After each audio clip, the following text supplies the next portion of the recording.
bonsoir à tous. Content de vous retrouver ce soir. Voilà, sans plus tarder, je vais prier pour remettre ces moments entre les mains du Seigneur. Nous te bénissons, Seigneur, pour ces instants, une fois de plus. Parce que, Seigneur, nous pouvons venir dans ta présence et tu n'as pas de quota. Nous pouvons venir d'une manière illimitée. Nous savons, Seigneur Jésus, que tu veux nous recevoir parce que nous venons au nom de Jésus-Christ.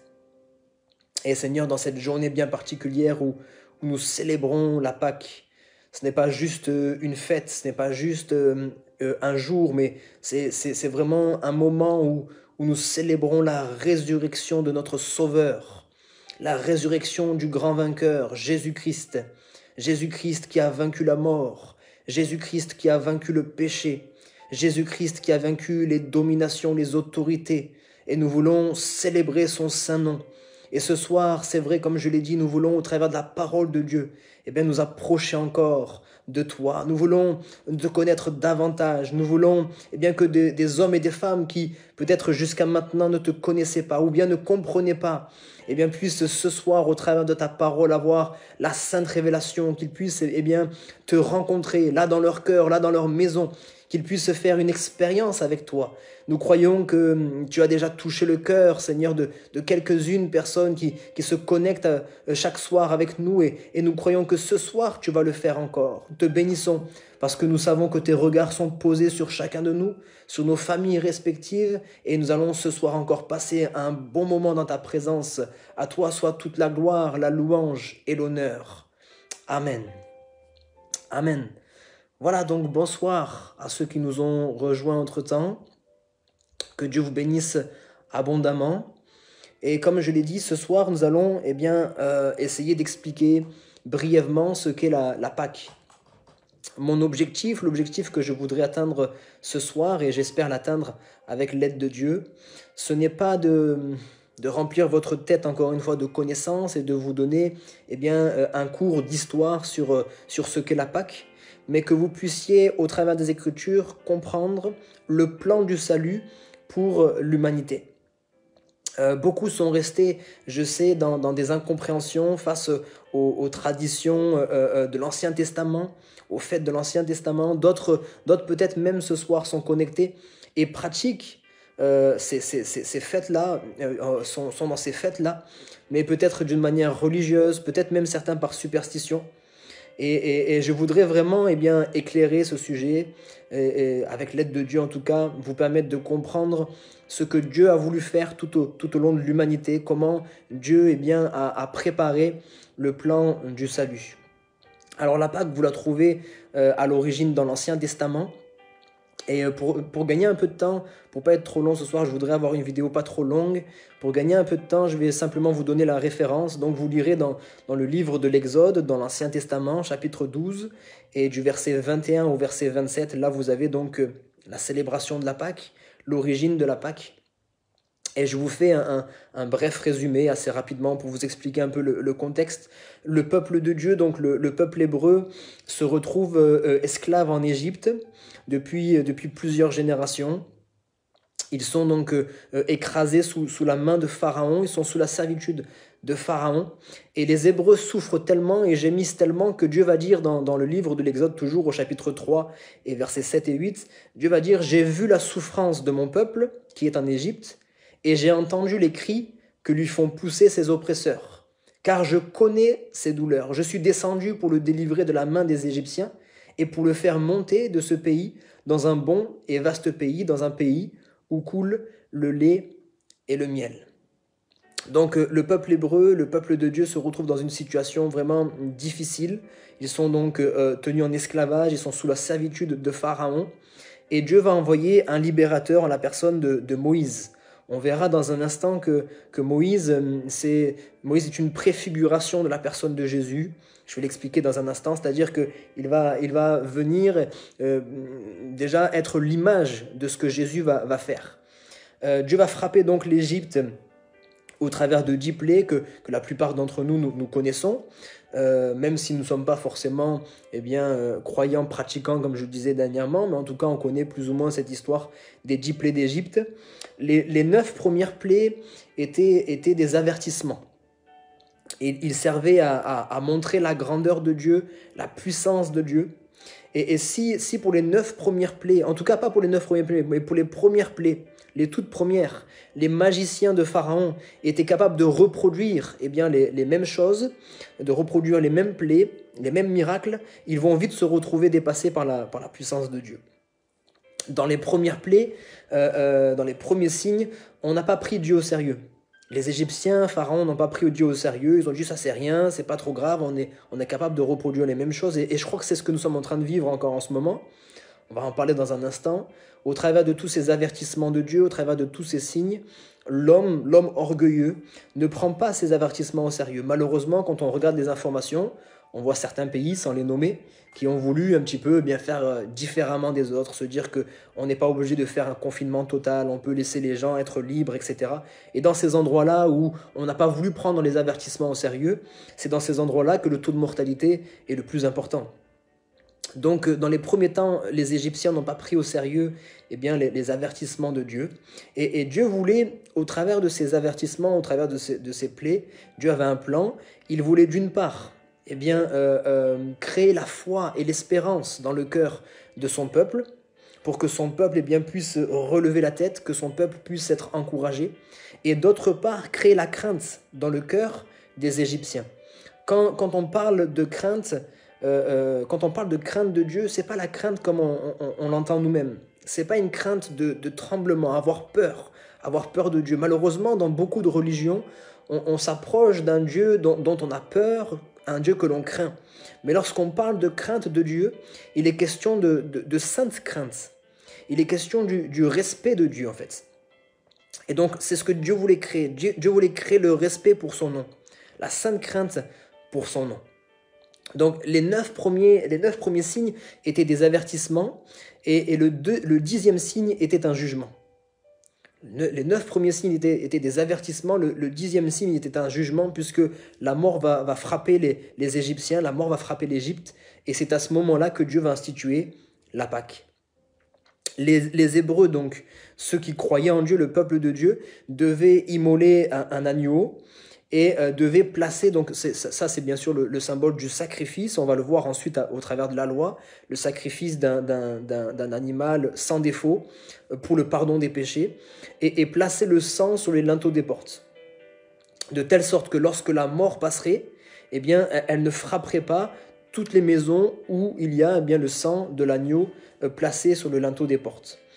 Ce signe n'était pas là pour rien, ce signe permettait de marquer la différence entre ceux qui craignaient Dieu, justement, ceux qui respectaient Dieu, ceux qui croyaient en Dieu, ceux qui respectaient ses commandements, et ceux qui étaient rebelles à Dieu, ceux qui le rejetaient, ceux qui le repoussaient. Il fallait marquer la différence entre une nation qui craint Dieu et qui ne craint pas Dieu, entre une maison qui craint Dieu et qui ne craint pas Dieu, entre un homme, une femme qui craignent Dieu ou qui ne craignent pas Dieu. Donc on a là un bref résumé de la Pâque dans l'Ancien Testament, donc l'Ancienne Alliance. Et vous savez donc que nous sommes aujourd'hui sous la Nouvelle Alliance, donc le Nouveau Testament. Je disais dans une vidéo précédente, pour ceux qui commencent à lire un peu la Bible, s'approcher de Dieu, vous verrez que la Bible est composée de 2 grandes parties. D'une part l'Ancien Testament, d'autre part le Nouveau Testament. Donc, quelle est la différence entre ces 2 alliances? Encore une fois, on ne peut pas tout expliquer en une vidéo, mais je vais essayer d'expliquer très brièvement les grandes lignes. Alors, la différence entre ces deux alliances, c'est que l'ancienne alliance est caractérisée par la loi. D'accord? La loi est un pédagogue. La loi nous enseigne. La loi nous éduque. La loi pose un cadre. La loi délimite clairement ce qui est bon, ce qui n'est pas bon. Elle délimite clairement ce qui plaît à Dieu et ce qu'il a en horreur. D'accord? Ça, c'est la loi. La loi, c'est le respect de la volonté de Dieu, avec des mesures prises pratiquement immédiatement lorsqu'il y a un non-respect de cette loi. il faut comprendre une chose, et ce soir, j'aimerais vraiment que quelqu'un puisse comprendre Dieu davantage et comprendre ses plans davantage. Le plan du salut a évolué au fur et à mesure de l'évolution de l'humanité. Lorsque je parle d'évolution, de progression, je ne parle pas forcément d'une bonne manière, hein. Je parle simplement de l'évolution et de la progression. Donc, au fur et à mesure de l'évolution de l'humanité, le plan du salut a changé. Un petit peu comme notre éducation va changer au fur et à mesure de l'âge de nos enfants. Vous me suivez? Donc, imaginons, voilà, pour les parents qui viennent d'être parents d'un nouveau-né, on a un nourrisson, et lorsque l'enfant est encore un nourrisson, on ne pose pas de règles. Soyons sincères, soyons logiques, un nourrisson de quelques semaines n'est pas capable de respecter les règles. Imaginons des parents qui essayaient de dire à leur nourrisson, voilà, à partir de 20 heures, c'est temps calme. À partir de 20 heures, on crie pas. À partir de 20 heures, on pleure pas. Mais le bébé, il comprend pas les règles. Il respectera jamais ces règles. Pas parce qu'il ne respecte pas l'autorité de ses parents, mais parce qu'il n'est pas en âge de comprendre les règles. Donc, on ne dit pas à un bébé, à un nourrisson, de ne pas pleurer à 2 heures ou 3 heures du matin. Quand il a faim, il va pleurer. C'est seulement en grandissant, lorsque le nourrisson devient un enfant, qu'il est en âge de comprendre certaines choses, qu'on va commencer à poser certaines règles. D'accord? On pose certaines règles, et soyons sincères, avec les règles, on pose aussi des sanctions. Au cas où les règles ne sont pas respectées. Parce que nous savons, nous tous, que quand il n'y a pas de sanctions, et pour revenir un petit peu à l'actualité d'aujourd'hui, dans les pays où il n'y a pas de sanctions qui sont prises pour les personnes qui ne respectent pas le confinement, les personnes ne font n'importe quoi. Les personnes sortent n'importe comment parce qu'il n'y a pas de sanctions. On vient juste leur donner des avertissements, mais après l'avertissement, il n'y a pas de sanctions. Dans les pays, au contraire, où il y a des sanctions, c'est là où on voit qu'il y a vraiment un respect de ces règles et du confinement. Okay? Donc, quand un enfant commence à grandir, on commence à lui poser un cadre. On commence à lui apporter toutes sortes de règles, avec bien évidemment des sanctions lorsque ces règles ne sont pas respectées. Et quand notre enfant grandit encore, qui va commencer à être un adolescent et puis un jeune homme, une jeune fille, on est déjà en train d'anticiper que nos enfants vont devenir autonomes. Donc qu'est-ce qui se passe? On commence à leur lâcher un peu de mou. On est toujours... on a toujours les mêmes règles, mais on lâche du mou parce qu'on veut laisser nos enfants face à leurs responsabilités. On n'est plus autant sur leur dos. Les règles sont toujours les mêmes. On est toujours aussi intransigeant vis-à-vis des règles. Mais on est moins sur leur dos parce qu'on veut leur apprendre à être autonomes. On veut leur apprendre à respecter de eux-mêmes les règles. N'est-ce pas? Donc on les place face à leurs responsabilités. Et c'est ce qui s'est passé en fait au cours de l'évolution de l'humanité. Au commencement de l'humanité, donc avant Moïse, il n'y avait pas la loi jusqu'à... Donc l'Ancien Testament, l'Ancienne Alliance ne commence pas avec la loi, ne commence pas avec Moïse, puisqu'on a déjà tout ce qui s'est passé avant la loi et avant Moïse. Donc c'est le moment de l'humanité où il n'y a pas encore de règles, il n'y a pas encore la loi qui est placée. Ensuite, l'humanité va évoluer et donc Dieu va placer des règles. Il va placer la loi. Et avec la loi, vous l'avez lu, toutes sortes de sanctions lorsque cette loi n'est pas respectée. Et puis ensuite, on va passer, donc, comme je l'ai dit tout à l'heure, à la nouvelle alliance, là où l'humanité va évoluer encore. Et on va le voir dans un instant, Dieu est toujours le même. Dieu est toujours le même, mais on est sous la grâce. Donc on va en parler dans un instant.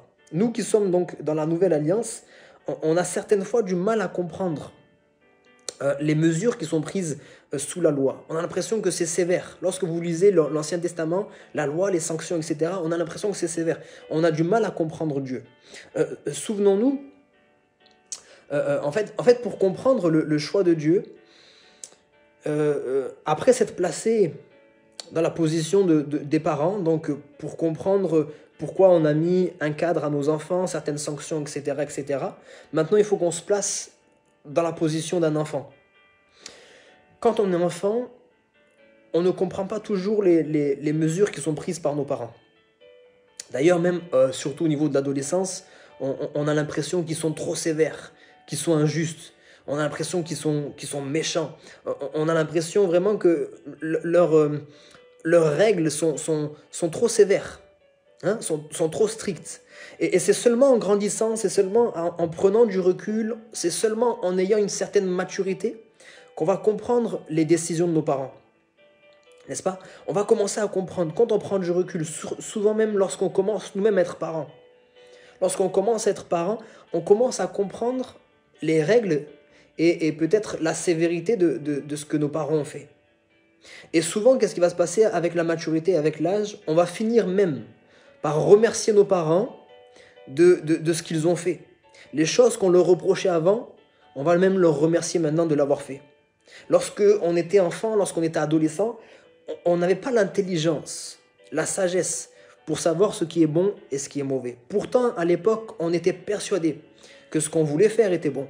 À un moment donné, on a voulu arrêter les cours, on a voulu arrêter les études parce que c'est trop difficile. Et nos parents étaient derrière nous pour nous obliger, pour nous imposer, pour nous encourager. Ils nous ont dit non, tu continues à aller à les cours, aller à l'école. Et on avait l'impression qu'ils étaient vraiment trop sévères, qu'ils comprenaient rien à rien. On voulait continuer à avoir telles habitudes, on voulait avoir telle fréquentation, on voulait faire telle chose, on voulait faire toutes sortes d'expériences. On avait l'impression que nos parents, ils comprenaient rien à la vie et que quand on voulait faire des choses, ils étaient là simplement toujours pour nous freiner. Mais en grandissant, on finit par aller voir nos parents pour dire « Papa, maman, merci d'avoir insisté pour que je continue les cours. Papa, maman, merci de m'avoir mis en garde face à telle fréquentation. Papa, maman, merci de ne pas avoir permis que je fasse telle chose, que je garde telle habitude, etc. etc. » Mais ça, c'est seulement en grandissant. Voilà pourquoi je vous encourage vraiment à grandir dans la foi au travers des Écritures. Parce que plus vous allez grandir, plus vous allez comprendre les décisions de Dieu, les choix de Dieu, comprendre les sanctions, pourquoi il a agi de telle manière et de telle autre manière. Voilà pourquoi aussi j'encourage toujours et je conseille toujours ceux qui commencent à s'approcher de Dieu, ceux qui commencent à lire la Bible, commencez à lire le Nouveau Testament. Commencez à lire le Nouveau Testament parce que l'Ancien Testament est certaines fois difficile à comprendre, surtout la loi. Quand on n'a pas la révélation de l'Esprit, lorsqu'on n'a pas l'intelligence que l'Esprit nous donne pour comprendre les Écritures, on peut facilement et rapidement se perdre.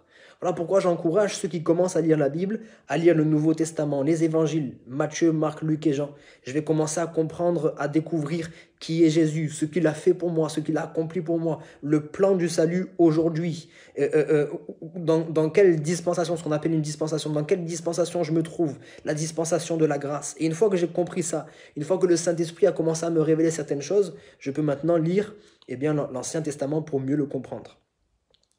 Dans le Nouveau Testament, Dieu demeure le même. Dieu est exactement le même. Ce qu'il aime et ce qu'il est toujours la même chose. Le péché est toujours le même. Il n'est pas plus indulgent avec le péché. Dieu n'est pas plus cool avec le péché dans la nouvelle alliance. Et certaines fois, on se trompe par rapport à ça. Dieu est le même. Le péché est le même. La différence, c'est que dans le Nouveau Testament, la nouvelle alliance, si l'ancienne alliance est caractérisée par la loi, la nouvelle alliance, la différence, c'est qu'elle est caractérisée par la grâce. D'accord? Le jugement et les mesures qui sont prises face au péché ne sont pas forcément immédiates. Mais Dieu nous laisse un temps de sursis pour pouvoir nous repentir, pour pouvoir retourner dans sa présence, dans ses voies. Une deuxième différence, voilà, quelqu'un peut-être peut commenter pour savoir si tout est ok, tout est bon. Je sais que j'insiste assez souvent, mais c'est difficile, on ne sait pas trop si ça fonctionne. Donc merci de commenter si tout est ok, si le message est clair et si on peut continuer. Donc une deuxième différence entre l'ancienne et la nouvelle alliance, c'est que dans l'ancienne alliance, l'expiation du péché, c'est-à-dire le fait d'être pardonné, le fait d'être lavé, le pardon du péché se faisait par le sacrifice d'un animal sans défaut. Et cela était systématique. À chaque fois qu'on péchait, il fallait sacrifier un animal. Dans la nouvelle alliance, le sacrifice a été donné une fois pour toutes. Merci pour vos commentaires. Super, on peut continuer. Donc, le sacrifice a été offert une bonne fois pour toutes au travers de la personne de Jésus-Christ, le Fils de Dieu. Alors, voilà pourquoi je dis souvent que lorsqu'on veut s'approcher de Dieu, on doit le faire avec un cœur humble. On doit le faire avec un cœur désireux de comprendre Dieu. Et non pas, on ne doit pas s'approcher de Dieu en essayant de tendre des pièges, ou en essayant d'être plus sage que lui, en essayant de chercher la petite bête, en essayant de chercher des incohérences, etc., etc. Nous sommes des hommes, il est Dieu. Je dis les choses clairement ce soir, nous sommes des hommes, il est Dieu. on ne peut pas apprendre à Dieu la sagesse. On ne peut pas dire à Dieu, non, écoute, tu aurais dû agir de telle manière, tu aurais dû prendre telle décision, faire tel choix, tu aurais dû faire autrement. Non, Dieu est Dieu. Dieu est infiniment sage. Et nous, la Bible dit, se vantant d'être sages, ils sont devenus fous. Donc, ce n'est pas à nous d'expliquer à Dieu ce qu'il doit faire ou ce qu'il ne doit pas faire. Mais lorsqu'on s'approche de lui, on s'approche avec un cœur humble. Parce que justement, on ne le connaît pas. On ne le comprend pas, mais on veut apprendre à le connaître. On veut apprendre à le comprendre. Souvent, quand on regarde l'Ancien Testament, on ne comprend pas Dieu. Certains pourraient dire, mais comment Dieu a-t-il pu ordonner que l'on sacrifie des animaux?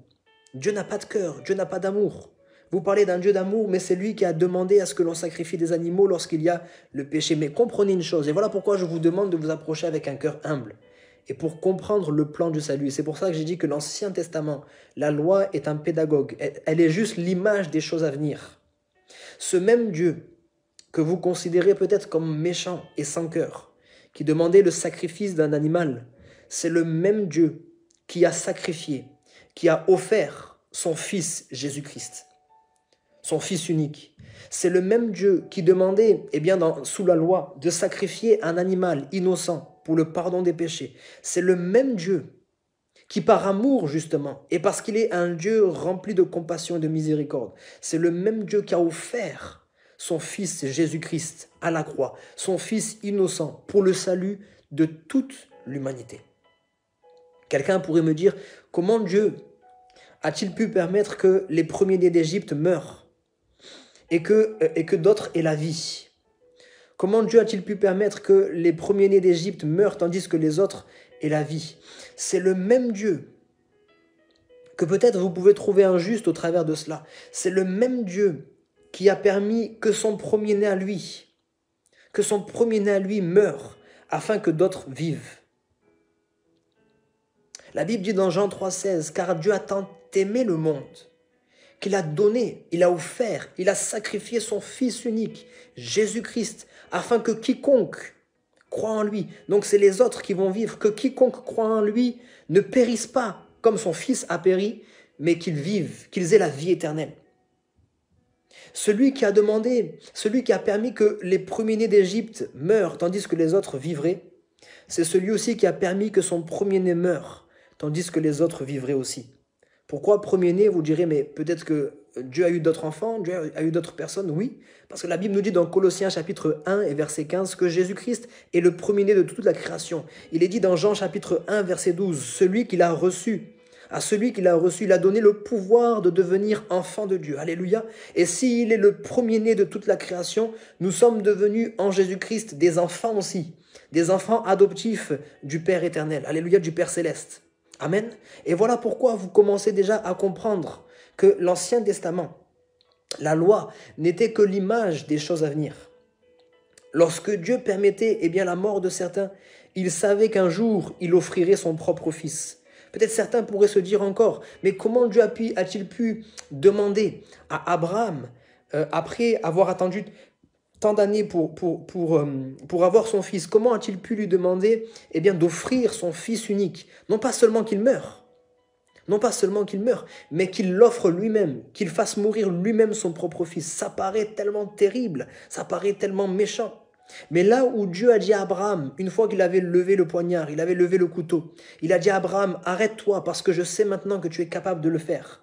Dieu savait très bien qu'un jour, ce ne serait pas Isaac sur l'autel, mais ce serait Jésus-Christ, son fils à lui. Et Dieu n'a pas arrêté. Dieu aurait pu, d'un souffle, d'une parole, d'un claquement de doigts, tout ce que vous voulez, Dieu aurait pu en un instant, décimer tous ceux qui étaient en train de faire souffrir son fils. Dieu aurait pu permettre, que Jésus-Christ descende de la croix et ne meure pas. Dieu aurait pu arrêter la main. Mais Dieu ne l'a pas permis. Dieu a été jusqu'au bout pour le salut de l'humanité. Dieu a accepté que son Fils unique meure pour toi. Dieu a accepté que son Fils unique meure pour toi. J'ai souvent donné ce témoignage. Je vais essayer de ne pas être trop long, mais j'ai souvent donné ce témoignage. Mon pasteur, lorsque j'ai commencé à m'approcher du Seigneur, j'ai souvent passé du temps avec lui pour lui poser des questions, etc., etc. Et sa femme est connectée ce soir d'ailleurs.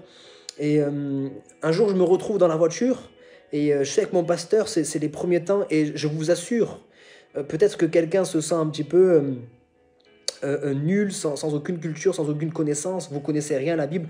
Je vous rassure, je connaissais rien de rien à la Bible, aucune connaissance biblique. Alors je commence à lire la Bible, je commence à lire l'évangile de Matthieu, et je commence à découvrir ce Jésus merveilleux, ce Jésus dont la Bible dit qu'il va de lieu en lieu pour faire du bien, pour guérir tous ceux qui sont sous l'emprise du diable. Et je vois que ce Jésus, on va le faire mourir. Je dis, mais ça c'est injuste. Et je veux essayer de comprendre ce qui s'est passé. Et je pose la question à mon pasteur, j'ai dit, pasteur, qui a tué Jésus? Qui a fait mourir Jésus? Et mon pasteur se tourne vers moi et dit, mais c'est toi. J'ai dit, non, pasteur, je pense que tu n'as pas trop compris ma question. Jésus, il est mort il y a 2000 ans. Moi, il y a 2000 ans, j'étais pas là. Qui a tué Jésus il y a 2000 ans? Il dit, je t'ai répondu, c'est toi. Parce qu'il faut que tu comprennes que on n'a pas tué Jésus. C'est Jésus qui a offert sa vie. Et ça fait toute la différence. C'est Jésus qui a offert sa vie. Et pour qui est-ce qu'il a offert sa vie? Pour toi. Moi, j'attendais une réponse du genre, ce sont les Romains. Ce sont les sacrificateurs, ce sont les Juifs, ce sont un tel ou un tel. Mais il m'a dit, c'est toi. Et je voudrais te dire cette même phrase ce soir. C'est toi qui m'écoutes. C'est pour toi qui m'écoutes que Jésus est mort. Qu'il a offert sa vie en sacrifice, comme l'agneau immolé. C'est ce que nous célébrons aujourd'hui, la Pâque, l'agneau qui a été sacrifié, la résurrection de Jésus-Christ, afin qu'il t'offre une vie nouvelle. Il peut t'offrir un nouveau départ. Bref, il y a tellement de choses dans l'Ancien Testament qu'on peut ne pas comprendre tant qu'on n'a pas la révélation du Saint-Esprit. Mais je vous encourage à vous approcher de Dieu avec un cœur humble. Je vous encourage à vous approcher de Dieu en lui disant, Seigneur, moi je connais rien, mais j'ai besoin de comprendre.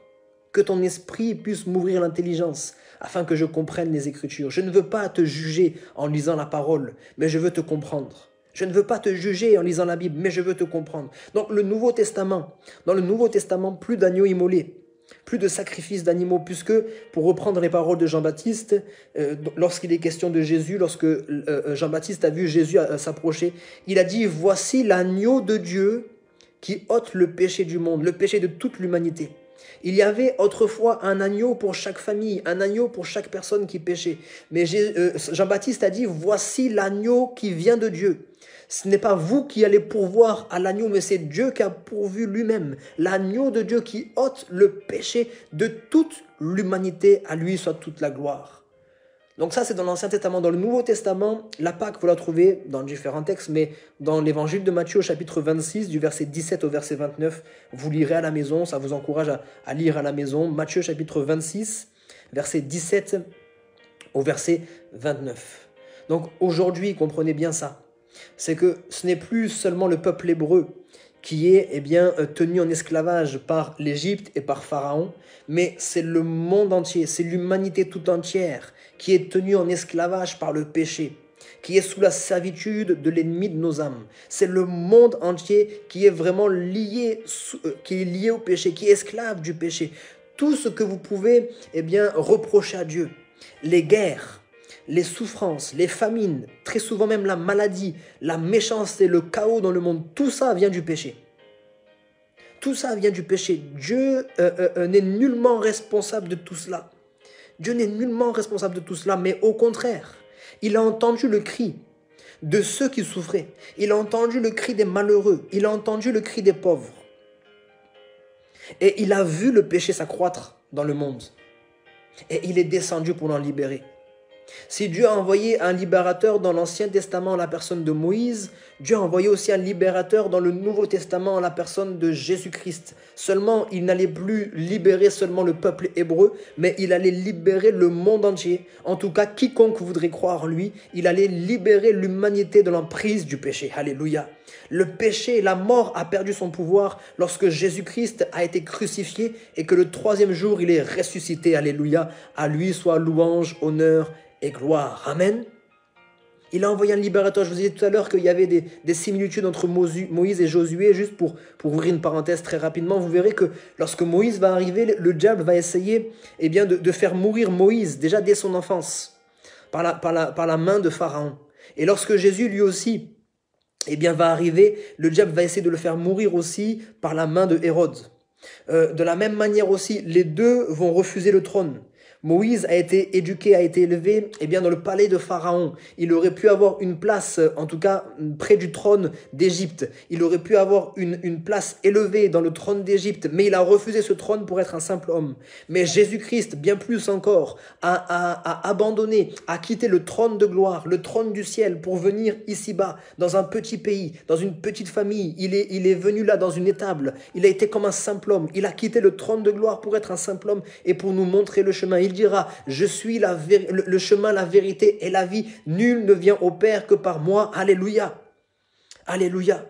Et puis on verra la similitude entre les deux aussi. Il y en a plein d'autres, mais c'est que les deux ont été préparés dans un temps dans le désert. Moïse va passer 40 années dans le désert afin d'être préparé, avant d'être envoyé pour libérer le peuple hébreu. Et Jésus-Christ va être envoyé aussi par le Saint-Esprit, poussé par le Saint-Esprit dans le désert pendant 40 jours aussi, afin qu'à la sortie de ce désert, il soit revêtu de puissance. Les anges ont commencé à le servir et il est venu pour libérer toute l'humanité de l'emprise du péché. Amen. Comme je l'ai dit dans l'Ancien Testament, chacun sacrifiait un agneau pour sa propre famille. Et il fallait placer le sang sur le linteau des portes. Mais dans la nouvelle alliance, Jésus est venu pour toutes les familles de la terre. Et il n'est plus question de mettre le sang sur le linteau de nos portes, mais il est question de se placer sous le sang de Jésus-Christ. C'est le sang de Jésus qui nous lave, c'est le sang de Jésus qui nous purifie, c'est le sang de Jésus qui nous justifie. C'est parce que lui est mort. Pourquoi le sacrifice de Jésus? Pourquoi? Parce que la Bible est claire. La Bible a dit, le salaire du péché, c'est la mort. La conséquence pour tout pécheur, le prix que tout pécheur doit payer un jour, c'est la mort. Le prix que tout pécheur doit payer un jour, c'est la mort. Et contrairement à ce que beaucoup pensent, Dieu est bon. Dieu est saint. Et Dieu ne peut tolérer le mal. Dieu est le juste juge. Dieu jugera l'humanité un jour. Et si un jour vous deviez faire face à un juge ici-bas, parce que vous avez été victime d'une souffrance, victime peut-être quelqu'un aurait pris la vie d'un de vos proches. Si ce juge qui est là en face de vous disait non, on va fermer les yeux sur cela, c'est pas si grave que ça, vous diriez que ce juge est injuste, que ce juge est mauvais, que ce juge est méchant. Et vous seriez heureux, vous seriez content si ce juge est juste et qu'il permet une peine face à ce péché. Alors pourquoi, lorsque nous vous disons que Dieu va juger le monde avec justice, vous avez l'impression que Dieu est méchant? Pourquoi, lorsqu'on vous dit que Dieu un jour va juger le monde et que tous ceux qui auront placé leur foi en lui, leur foi en la personne de Jésus-Christ seront sauvés pour l'éternité, et tous ceux qui auront rejeté Jésus, tous ceux qui auront rejeté Dieu, tous ceux qui auront vécu dans leur mauvaise voie seront jetés dans le feu de l'enfer? Lorsqu'on vous parle de ça, on n'est pas là pour vous faire peur. Lorsqu'on vous parle de ça, on n'est pas là pour que vous disiez Dieu est méchant, parce que vous-même en tant que parent, vous faites la même chose. Comprenez que dans le Nouveau Testament, une des différences encore, c'est que dans le Nouveau Testament, Dieu est révélé comme un père.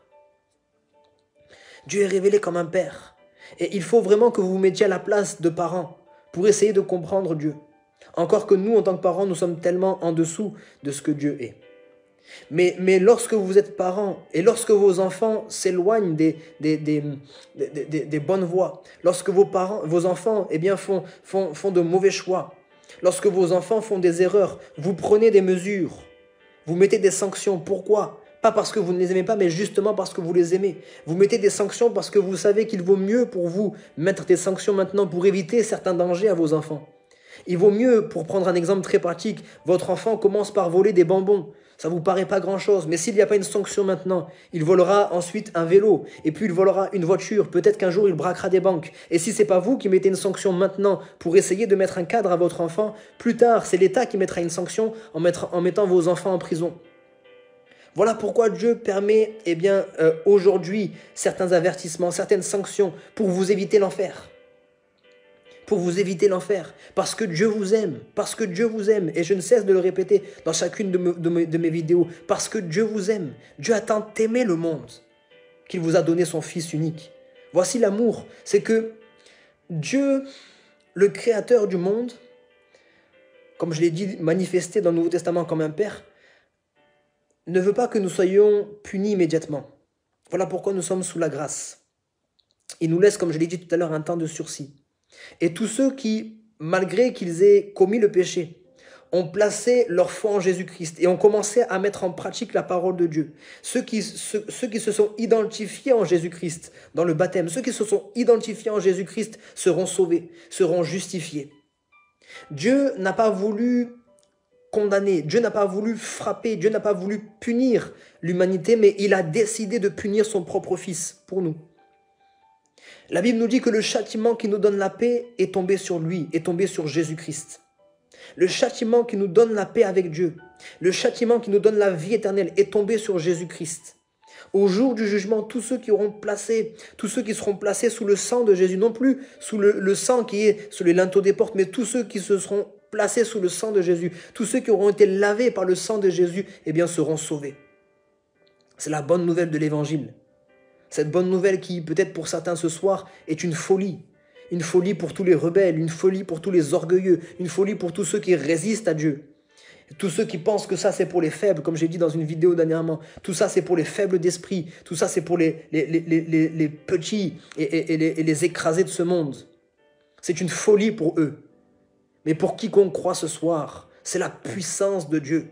C'est le salut, une puissance pour le salut de quiconque croit. C'est une puissance pour ma vie. C'est la puissance qui m'a libéré des chaînes du péché. C'est la puissance qui a transformé toute ma vie. C'est la puissance qui a fait de moi une nouvelle créature et qui peut faire de toi aussi une nouvelle créature. La Pâque, et je termine avec ça, la Pâque arrive plus que jamais dans une période qui nous parle. Dans l'Ancien Testament, la Pâque est arrivée après toutes sortes d'avertissements, toutes sortes de signes, toutes sortes de plaies. Et elle est arrivée juste avant pour annoncer le jugement. Vous me suivez? Elle est arrivée pour annoncer le jugement sur les méchants et le salut pour ceux qui auront placé leur foi en Dieu. Et dans le Nouveau Testament, aujourd'hui la Pâque plus que jamais est d'actualité, puisqu'elle arrive après toutes sortes d'avertissements, après toutes sortes de signes, après toutes sortes de plaies. Vous serez étonnés de lire la Bible et de voir que Jésus-Christ avait déjà annoncé 2000 ans à l'avance toutes les choses qui allaient arriver dans la fin des temps. Et vous verrez qu'il y a beaucoup de signes annonciateurs du jugement, annonciateurs de la fin des temps. Il y a beaucoup de signes qui sont passés déjà, dont ce que nous sommes en train de vivre aujourd'hui. La plaie qui est là est un signe annonciateur encore. Et ça vient annoncer aussi un jugement. Jugement pour les méchants, jugement pour les pécheurs, mais salut pour quiconque voudra placer sa foi dans l'agneau immolé, l'agneau de la Pâque, Jésus-Christ, le sauveur de toute l'humanité. Aujourd'hui encore, elle arrive à un bon moment. Et voilà pourquoi j'aimerais vous encourager. Cessez de raisonner, cessez de chercher à contredire Dieu, cessez de le juger, de juger sa parole, mais approchez vous de lui, je le répète une fois de plus, avec un cœur humble, pour essayer de comprendre Dieu. Il est Dieu. Il est Dieu. Et c'est pas à vous de le juger, c'est Dieu qui juge les hommes, c'est pas à l'homme de juger Dieu. Et l'homme doit aimer Dieu. Pourquoi? Parce que la Bible nous dit que c'est lui qui nous a aimés le premier. C'est lui qui nous a aimés le premier. Alors, j'encourage chacun des frères et sœurs, et puis les bien-aimés qui sont connectés avec nous ce soir, à vous approcher de Dieu aujourd'hui encore dans cette nouvelle Pâque. Et si vous le voulez bien, on va terminer ensemble par la prière. Demandez à Dieu de nous laver ce soir encore par son sang. Il y a peut-être des personnes qui m'écoutent ce soir et qui sont, écroulées sous le poids de la culpabilité. Des hommes, des femmes qui sont liés par le péché et peut-être même qui ont du dégoût pour leur propre vie, qui comprennent bien que le péché est en train de les détruire eux-mêmes. Le péché est en train même certaines fois de briser certaines relations autour d'eux. Et ils sont liés par le péché, comme le peuple hébreu, autrefois esclave sous la servitude de Pharaon. Et aujourd'hui, tu es esclave sous la servitude du péché. Et j'aimerais prier pour toi ce soir, parce qu'aujourd'hui encore, le sang de Jésus est efficace. Aujourd'hui encore, le sang de Jésus est capable de te libérer, capable de te laver, de te purifier, de te sauver. Alors on va fermer nos yeux un instant encore. On va se recueillir un instant et chacun dans nos maisons, nous allons prier. Dans le secret de notre cœur, chacun dans nos maisons, nous allons prier. Seigneur, nous te remercions pour ce sacrifice merveilleux. Merci d'avoir offert ta vie. Merci d'avoir quitté, c'est vrai, ton trône de gloire. D'avoir quitté la présence du Père pour venir ici-bas comme un simple homme. Tu as offert ta vie pour moi. Mais je crois aussi que tu as offert ta vie pour chacun des bien-aimés qui regardent cette vidéo ce soir, ceux même qui la regarderont plus tard. Tu as offert ta vie pour chacun d'entre nous. Tu vois ces hommes, ces femmes qui sont écroulés sous la culpabilité du péché. Ces hommes, ces femmes qui sont esclaves, liés par le péché. Je prie que ce soir, ils puissent se placer sous ton sang. Que ton sang les lave. Que ton sang les purifie. Que ton sang les libère. Les libère de la puissance du péché. Les libère de la loi. Et qu'ils puissent ce soir faire l'expérience de la nouvelle naissance. Qu'ils puissent placer toute leur foi en toi. Qu'ils puissent ce soir abandonner leur ancienne vie. Qu'ils puissent enlever leurs vieux vêtements, leurs anciens vêtements et revêtir la tunique blanche que tu leur offres ce soir. Qu'ils puissent entrer dans une nouvelle vie et qu'ils puissent maintenant voir, connaître, expérimenter la joie du salut.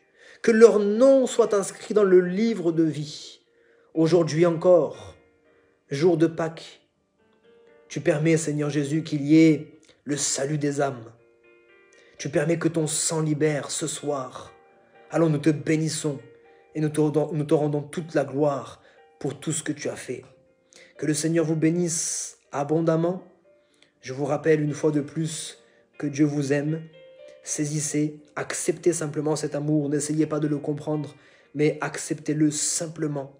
On va se retrouver mercredi soir pour la suite de l'étude biblique sur l'épître de Jacques. Vendredi soir à 20h30. Et puis dimanche soir aussi à 20h30. Soyez richement bénis et à bientôt. Nous croyons, confiants.